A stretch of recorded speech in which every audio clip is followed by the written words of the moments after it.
Hi aunty அப்படின்னு இப்போ ரோகிணி வாசலில் நின்று கையாட்டும் பொழுது தான் ஷாக்கிங்கான பல திருப்பங்கள் ஆல்ரெடியாக நடந்து முடிஞ்சிருக்கு. ஸோ இப்போ தான் பார்த்தீங்க அப்படின்னா விஜயா எங்கடி வந்த நீ அப்படின்ட்டு இருக்கும் போதே அம்மா நான் சொல்கிறேன் அப்படின்னு மனோஜ் அப்படியே சோகமாக உள்ளார வராரு.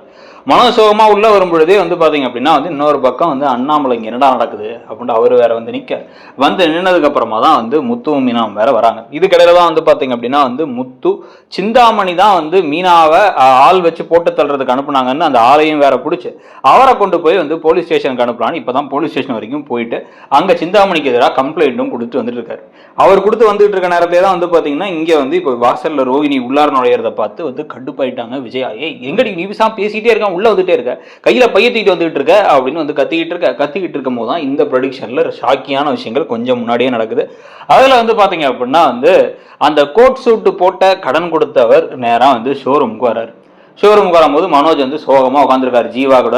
அதுக்கப்புறம் ஒரு ஃப்ரெண்டு இந்த பார்க் ஃப்ரெண்டு கூட எல்லாத்து கூட உட்காந்து பேசிக்கிட்டு இருக்காரு. சந்தோஷ் கூடலாம் பேசிட்டு என்ன பண்ணுறது, என் வாழ்க்கையில் எல்லாமே தப்பான முடிவாக எடுக்குது. கரெக்டாக அந்த ஹரிணி ரோகிணி கண்ணில் தான் சிக்கணுமா, எல்லா உண்மையும் சொல்கிறாங்கிற பேரில் அவள் எல்லாத்தையும் சொல்லிட்டான்.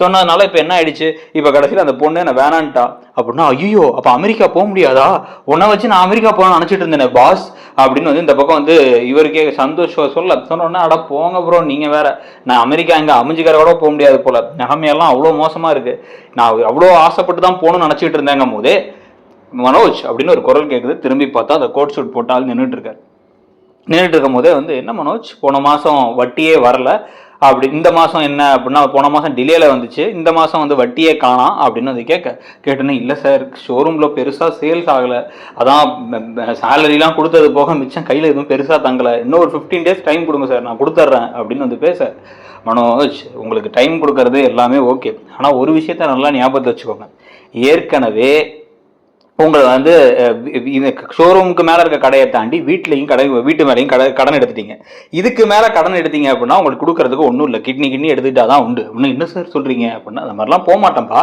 ஆனால் என்ன சொல்கிறேன் அப்படின்னா அந்த விஷயத்தில் நான் ஏதாச்சும் ஒரு அதிரடி முடிவு எடுக்காமல் இருக்கணும் அப்படின்னா நீ இப்போவே பணத்தை டைமுக்கு கொடுத்துடணும்.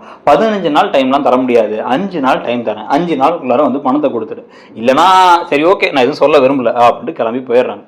கிளம்பி போனதுக்கு அப்புறமா என்னடா அது அப்படின்னு சொல்லிட்டு ஒண்ணுமே புரியாம இவர் உட்காந்துட்டு இருக்கும் போதே அடுத்து அப்படியே ரோகிணி உள்ளார வராங்க.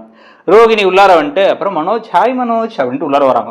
அப்படியே ஒரு கடுப்போட இந்த பக்கம் திரும்பிட்டு இருக்க உடனே அவளை ஜீவா அவளை முதல்ல வெளில போக சொல்லு அப்படின்னா பாஸ் உங்களை வெளில போக சொல்றாங்க அப்படின்னா ஏய் தள்ளி அப்படின்ட்டு ஒரு ஜீவா ஒரு தள்ளிட்டு ரோகிணி அப்படி முன்னாடி உட்காடுறாங்க. மனோஜ் நான் எங்கேயும் போக முடியாது, என்ன சொன்னாங்கன்னு மறந்துட்டியா, கோர்ட்டோட ஆர்டர் தனிக்கு வந்துருச்சா, எனக்கும் வந்துருச்சு, ஒரு என் காப்பி வந்துருச்சு, உன் காப்பி வந்திருக்குமே அப்படின்னு ஒரு மூஞ்சி உருன்னு வச்சிருக்காரு.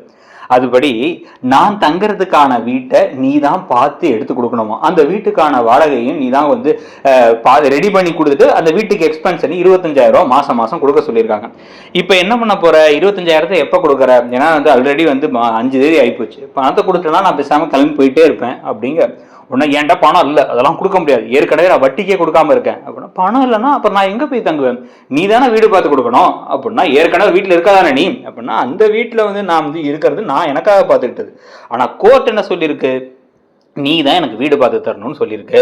அது மட்டும் இல்லாமல் நீ தேவையில்லாம போயிட்டு இன்னொரு பொண்ணோட என்கேஜ்மெண்ட் எல்லாம் பண்ணியிருக்க, இந்த விஷயத்த நான் திருப்பி கோர்ட்டுக்கு எடுத்துட்டு போனேன்னு வச்சுக்கோயேன் உனக்கு இன்னும் பிரச்சனையாகி 25,000ங்கிறது 35,000 40,000 ஏறிக்கிட்டே போகும். யோசிச்சுக்கோ மனோஜ் எல்லாத்தையும் அப்படிங்கும் போதே உங்க ஊர் அப்படியே உருன்னு இருக்காரு. சரி இப்போ நல்லா யோசிச்சு பார்த்துட்டு ஒரு விஷயத்த முடிவு பண்ண, நான் உனக்கு 2 ஆப்ஷன் தரேன். முதல் ஆப்ஷன் என்ன அப்படின்னா இன்னும் 2 நாளுக்குள்ளார நீ எனக்கு பணம் கொடுக்கணும், 25,000 ரூபாயை கொடுக்கல அப்படின்னா நான் கோர்ட்ல போயிட்டு இவர் கொடுக்கல அப்படின்னு சொல்லுவேன். கோர்ட்ல இருந்து உனக்கு இன்னமும் ஃபைனோட சேர்த்து ஒரு பிரச்சனை வரும், அதுக்கப்புறம் என்ன பண்ணணும்னு பார்த்துக்கோ. 2வது ஆப்ஷன் என்னன்னா அப்படின்னு ஒரு ஆப்ஷனை சொல்லும் பொழுதே அப்படியே ஒரு சொல்றதை கேட்டு ஒரு கண்ணெல்லாம் வெறிஞ்சு ஷாக் ஆகி பார்த்து முடியாது, அது மட்டும் முடியவே முடியாது அப்படின்னா என்ன 2 நாள் டைம் இருக்கு யோசிச்சுக்கோ அப்படின்னு கிளம்பி போக. பாஸ் ஏற்கனவே அந்த ஆளுக்கே நம்ம இன்னொரு 65,000 ரூபா கொடுக்கணும், நம்ம கிட்ட இப்போ அக்கௌண்ட்ல இருக்கிறத அது இதுன்னு எல்லாத்தையும் எடுத்து பார்த்தா கூட 20,000 தான் இருக்கு.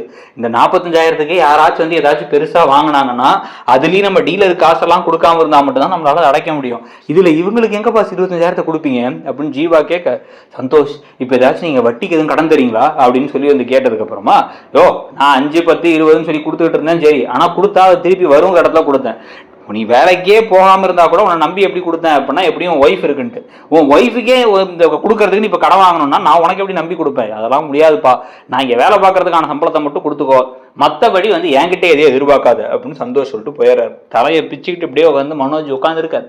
உட்காந்துருக்கும் பொழுதே வந்து கரெக்டாக ஒரு நாள் முடிஞ்சு அடுத்த நாள் தான் வந்து திருப்பி அந்த அதே ஆஃபீஸில் அதே இடத்துல வேற இடத்துல உட்காந்துருக்காரு கோட் சூட்டை போட்டு. உட்காந்துருக்கும் பொழுது அந்த கோட் சூட் போட்ட வட்டி கொடுக்குறவர் அவர் வேற கால் பண்ணுறாரு. கால் பண்ணி மனோஜ் ஒரு ரிமைண்டர் தான், ஜென்டில் ரிமைண்டர், இன்னும் வந்து 3 நாளில் நீங்கள் பணத்தை கொடுக்க வேண்டியது இருக்குது, மறந்துடாதீங்க அப்படிங்கும் போதே வந்து ஒரு ஏசிக்கும் ஒரு டிவிக்கும் ஆர்டர் வருது.